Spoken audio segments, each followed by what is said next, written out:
étant donné la pluie qui est dehors et les frères qui sont dehors et le problème de micro, Inch'Allah Ta'ala, on va raccourcir la khutbah et on va la faire que en français. Bien entendu, les piliers de la khutbah vont être faits en arabe car c'est obligatoire et le reste de la khutbah, je la ferai que en français. Alhamdulillahi Rabbil Alamin wa sallallahu wa sallam ala sayyidina Muhammadin Taha al-Amin wa ala alihi wa sahbihi at-tayyibin at-tahirin. Amma ba'du ibadallah fa inni usi nafsi wa iyyakum bi taqwallahi al-ali al-azim. Mes frères de foi, je vous recommande ainsi qu'à moi-même de faire preuve de piété à l'égard d'Allah. Et je vous recommande ainsi qu'à moi-même de nous préparer pour le mois de Ramadan et de faire en sorte que le mois de Ramadan soit un mois dans lequel Allah subhanahu wa ta'ala nous pardonnera nos péchés. يقول الله تعالى في القرآن الكريم يا أيها الذين آمنوا اتقوا الله حق تقاته ولا تموتن إلا وأنتم مسلمون. Allah dit dans le Coran ce qui a pour sens: ô vous les croyants, faites preuve de piété comme il se doit et surtout ne mourrez qu'en étant musulmans. Et le prophète sallallahu alayhi wa sallam une fois est monté sur le mimbar et lorsqu'il est monté sur la première marche il a dit Amin. Puis il est monté sur la deuxième marche et il a dit Amin. Puis il est monté sur la troisième marche et il a dit Amin. Après son discours, les compagnons lui ont demandé pourquoi au début quand tu es monté sur le mimbar tu as dit 3 fois Amin mais on n'a entendu personne faire des du'a. Alors le prophète sallallahu alayhi wa sallam a dit Jibril est venu à moi et il a dit Man adraka Ramadan falam yughfar lah fa ab'adahu Allah. Qul Amin. Celui qui a atteint le mois de Ramadan, c'est-à-dire qui a vécu jusqu'au mois de Ramadan et à qui Allah n'a pas pardonné les péchés, alors celui-là, perdu soit-il, qu'il soit perdu. Et Jibril a dit au prophète sallallahu alayhi wa sallam, dis Amin. Et le prophète a dit Amin. Puis Jibril a dit un autre dua, Man adraka walidayhi aw ahadahuma falam yabarrahuma fadakhala an-nar fa'ab'adahu Allah. Deuxièmement, Jibril alayhi salam a dit, celui qui a connu ses parents ou qui a connu l'un de ses 2 parents et qui n'a pas été bienfaisant envers eux au point qu'il est parti jusqu'en enfer, au point qu'il mérite l'enfer, alors celui-là, perdu soit-il. Dis Amin. Le prophète a dit Amin. Troisième phrase, troisième dua. Jibril alayhi salam a dit Man dhukirta indahu falam yusalli alayka fa'ab'adahu Allah. Troisièmement, Jibril alayhi salam a dit celui qui entend ton prénom, c'est-à-dire le prénom du prophète Muhammad sallallahu alayhi wa sallam, et qui ne fait pas l'invocation en ta faveur, qui ne fait pas salat ala nabi, celui-là, qu'il soit perdu, dit Amin. Et le prophète a dit Amin.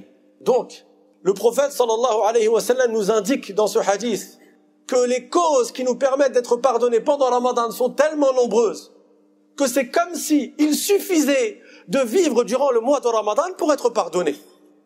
Jibril n'a pas dit celui qui dans le mois de Ramadan ne fait pas ci, ne fait pas ça, ne fait pas ci, ne fait pas ça, alors qu'il soit perdu. Non, il a dit celui qui vit dans le mois de Ramadan et à qui Allah n'a pas pardonné, mais celui-là qui soit perdu. Pourquoi? Parce que normalement, logiquement, si tu es vivant pendant le mois de Ramadan, Allah te pardonne. Il y a tellement de facilité pour qu'Allah te pardonne que il faut vraiment le faire pour ne pas être pardonné.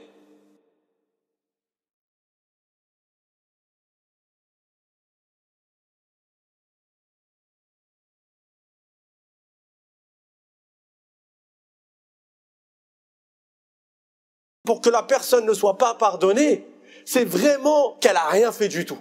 C'est vraiment qu'elle a pas du tout cherché à ce qu'Allah Ta'ala lui pardonne. Et c'est pour ça que lui, Jibril a dit à son sujet, mais qu'il soit perdu. Ça veut dire à ce point-là, t'as pas fait les causes, à ce point-là, avec tout ce qui est déroulé devant toi comme moyen pour être pardonné par Allah, pour qu'Allah te pardonne tes péchés, t'as rien fait du tout. T'as pas retroussé les manches un tout petit peu. Et on va donner des exemples. Le prophète sallallahu alayhi wa sallam a dit Man sama ramadana imanan wa ihtisaban ghufira lahu ma taqaddama min dhanbih. Celui qui jeûne le mois de Ramadan par acte de foi, il fait ça parce que c'est obligatoire, parce qu'il croit en Allah, parce qu'il sait qu'Allah lui a rendu obligatoire.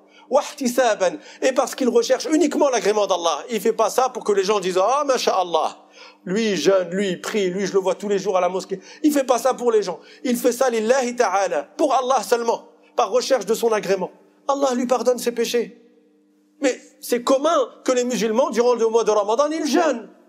La plupart des musulmans jeûnent pendant le mois de Ramadan. Donc en voici une facilité immense, parce que de toute manière on jeûne pendant le mois de Ramadan. Il faut juste que ton jeûne il soit sincère, que tu le fasses lillahi ta'ala, pas pour les gens.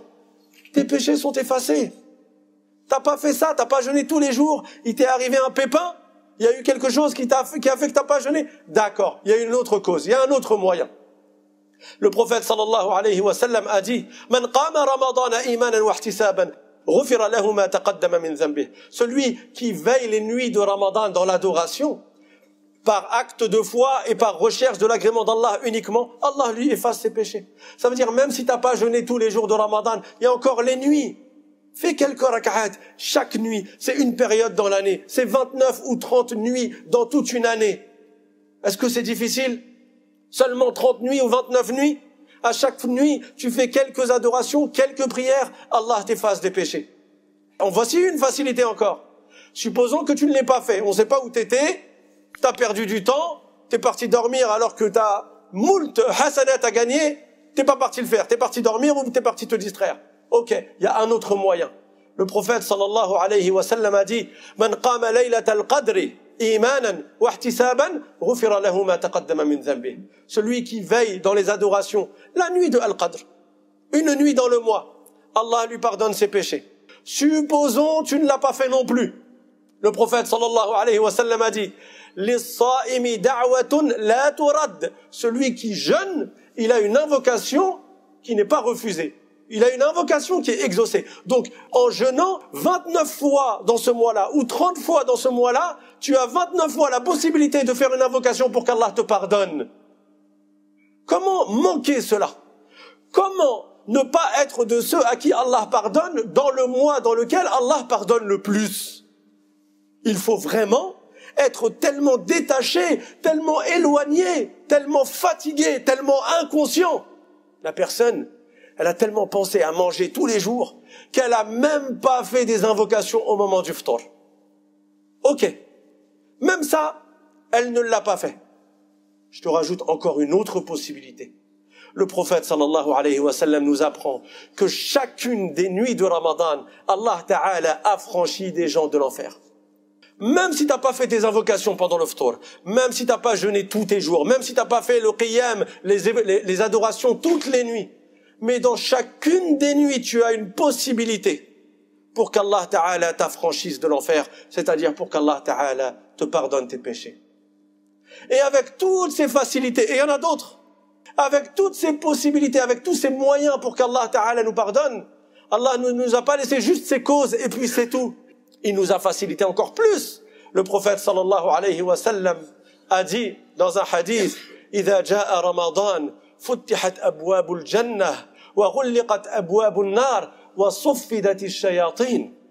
Lorsque le mois de Ramadan arrive, les portes du paradis s'ouvrent, les portes de l'enfer sont fermées, elles se ferment, et les maradas, les grands shayatin, les grands diables, ceux qui t'empêchent de te réveiller pour les adorations le reste de l'année, ceux qui t'empêchent de jeûner le lundi et le jeudi, ceux que à chaque fois que peut-être tu as la possibilité de faire des adorations durant l'année, ils sont là pour te démotiver, ils sont là pour t'alourdir, pour que tu ne fasses pas beaucoup d'adorations. Les grands diables, Allah Ta'ala fait qu'ils soient enchaînés durant le mois de Ramadan.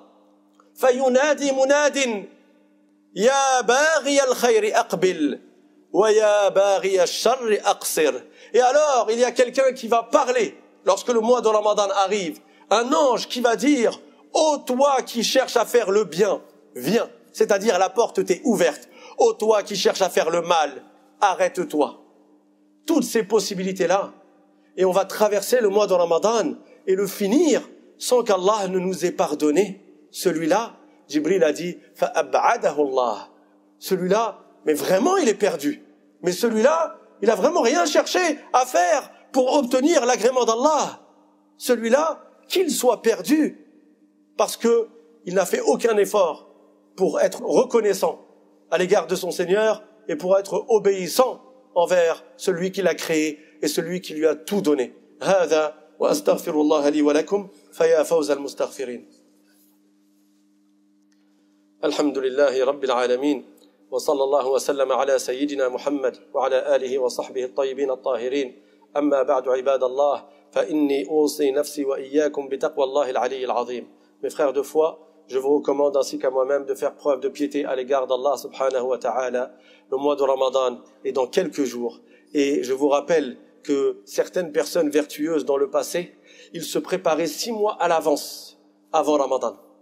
6 mois avant Ramadan, ils disaient « Oh Allah, fais que je vive jusqu'à Ramadan ». Tellement pour eux, le mois de Ramadan était précieux. Tellement pour eux, le mois de Ramadan était cher à leur cœur.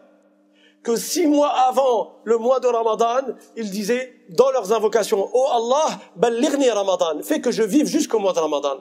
Et quand le mois de Ramadan était terminé, pendant 6 mois, ils invoquaient Allah et ils demandaient « Oh Allah, accepte mes adorations que j'ai faites durant le mois de Ramadan. Accepte et agrée ce que j'ai fait durant le mois de Ramadan. » Il ne nous reste que quelques jours. Mettons-nous en condition, préparons-nous, faisons des adorations. Wa'alamu ibadallah. أن الله أمركم بأمر عظيم أمركم بالصلاة والسلام على نبيه الكريم فقال في القرآن الكريم إن الله وملائكته يصلون على النبي يا أيها الذين آمنوا صلوا عليه وسلموا تسليما اللهم صل على سيدنا محمد وعلى آل سيدنا محمد كما صليت على سيدنا إبراهيم وعلى آل سيدنا إبراهيم وبارك على سيدنا محمد وعلى آل سيدنا محمد كما باركت على سيدنا إبراهيم وعلى آل سيدنا إبراهيم في العالمين إنك حميد مجيد اللهم إنا دعوناك فاستجب لنا دعاءنا فاغفر اللهم لنا ذنوبنا وإسرافنا في أمرنا وكفر عنا سيئاتنا وتوفنا وأنت راض عنا يا رب العالمين اللهم اجعلنا من عتقاء شهر رمضان اللهم بلغنا رمضان واجعلنا من عتقاء هذا الشهر العظيم يا رب العالمين اللهم تب علينا وسامحنا اللهم وفقنا لما تحبه وترضاه اللهم اجعلنا من القائمين الذاكرين الراكعين الصائمين الساجدين يا رب العالمين اللهم ارزقنا الإخلاص في النية والقول والعمل اللهم باعد بيننا وبين المعاصي كما باعدت بين المشرق والمغرب واغسلنا من خطايانا بماء الثلج والبرد اللهم لا تجعلنا من الذين أبعدتهم من رحمتك يا رب العالمين وآخر دعوانا أن الحمد لله رب العالمين وأقم الصلاة